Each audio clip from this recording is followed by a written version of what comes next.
ئەمە دیمەنی دابەشکردنی موچەی خانەنشینیە دوای 77 ڕۆژ سەرەگرتن و پاڵەپەستۆیەک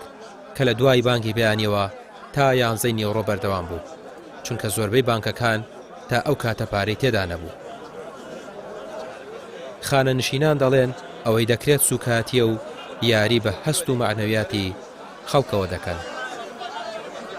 گوزارەمان لۆپەڕی ناخۆشە ئیترەوەی کە بتوانێت کاسبی گەرەوەی کە ناتوانێت کە مەعاشەوری ئەیەتە بەقەرت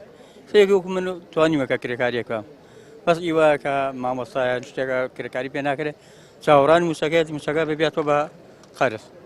بکرێکاری بکەن بۆی کە بشین ئەر بەخوای گەورە بەخوای گەورە کرێکاریم کردە بە سەرناسەڵ چون گەسم باوە دەدەت ئەوە پیاوەمە ئاشێوەتە لە بانی هاتوین هەر ئەڵێن دێتێت چاوەڕانی وان هاتووە خەڵقێ لە سعە هەشتی بانیەوە لێرایە هەتا سەم ئاشوەر نەکردووە ئەڵێ لە سواری بانیەوە لێرایە هەیە ئەڵە لە هەشتی شەوە لێرام یعنی چی چۆن بێڕێزیین بە ئەو پەڕی بێڕێزیە. زۆربەی پیر و نەخۆش و بە ساڵاچوون چەندین کاژمێر لەبەر دەرگا و لە ناو پاڵەپەستە و سەرەدا دەوەستن تا موچەیەک وەردەگرن کە زۆرینەیان دەڵێن دەیدەینەوە بە قەرز. پەیامیشان بۆ حکومەت ئەوەیە با پەن لە ڕوخانی سەرکردە دیکتاتۆرەکان وەربگرن و بەهۆش خۆیان دابێنەوە. ئەو موچێ فەرمو لە بەغاوە مانگێکە هاتووە کاکە مانگێکە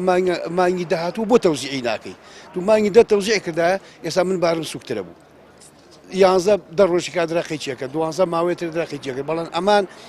هەمویان بیەکەوە ئاڕۆستکانووە لەبەر مەسلحەتی و مەسلحەتی خۆیانی تایە خۆمە ئەوە نیە بڵێ بەغا ناینێرێ کاکە ئەو چی ئەنێرێت و تەوزیعیکە ئەوەی مایۆقەی چێکە وەزما ڕۆڵە ژیانی خەڵک ماوە گەنج گشتی لە حەفەتا و لە نەبوونیە و لە مەراقا نیوەی ڕۆی گشتی ئاو بردی ماسی خواردی کوژیا گیریە ئەوەشی ماگەشتی ڕێشی سپی بووە ئەو نە مەراق خوا و نەژنیە و نەماڵی هەیە و نەخانی هەیە و کاکەگەن ئەم پارەی هەمووی ئەجرێ ئەم پارە بۆ کۆڕە ئەخ بۆ کۆڕە بەس پێم لەم پارە بۆ کۆڕ ئەم داهاتە بۆ کۆڕە ئەچێتە شۆ هەمووی بۆ گیرفانە بەڕاستی تیاشوین ئێستا معاشش بەرەی کاکە ڕێک ئەچی ئەیدیتەوە بە قەرزاریە چی لێ بکەین دەستان کردووە پێشتر دەڵێ حەچی دوکانی وا هەیە لە ڕوونای بەرن دوکانەکە بڕۆ معقولە شتیوە ئەو نەقەرزارم کاکە ئەی چی بکەین کاکە قەرزەکەی چی بکەین بەڕاستی ناکرێ شتیوە چارەسەری بۆ مەزعب دۆزنەوە خاتی خوا و پێغەمبەر ناکرێ شتیوە.